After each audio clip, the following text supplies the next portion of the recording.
हा CCTV video मस्साजोगचे sarpanch Santosh Deshmukh यांच्या हत्या प्रकरणातील आहे। संतोष देशमुख प्रकरणात दररोज नवनवीन अपडेट हाती येत आहेत। अशातच आज आणखी एक सीसीटीव्ही समोर आलाय। 9 डिसेंबर 2024 चा हा व्हिडिओ आहे, ज्या दिवशी संतोष देशमुख यांची हत्या केली गेली।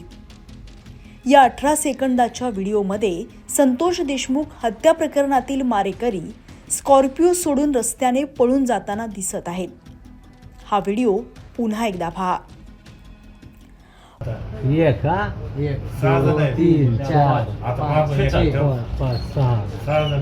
पाठीमागे पोलीस असताना देखील पोलिसांच्या समोर हे आरोपी पळून कसे गेले असा प्रश्न उपस्थित केला जातोय। स्कॉर्पिओ रस्त्यावर सोडूनच हे सर्व आरोपी पळतानाचा हा व्हिडिओ दिसत आहे।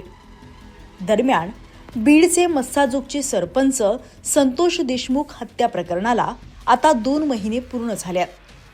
हत्या प्रकरणातला आरोपी कृष्णा आंधळे अजूनही फरार असल्याची माहिती आहे। संतोष देशमुख हत्या प्रकरणातील तपासावर देशमुख कुटुंबियांनी नाराजी दर्शवली आहे।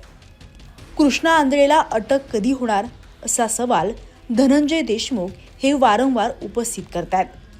घटनेनंतर 14 तारखेपर्यंत आरोपींचे मोबाईल सुरू होते। सुरुवातीलाच त्यांच्या मोबाईलची चौकशी का झाली नाही असा सवाल देखील धनंजय देशमुखांनी उपस्थित केलाय।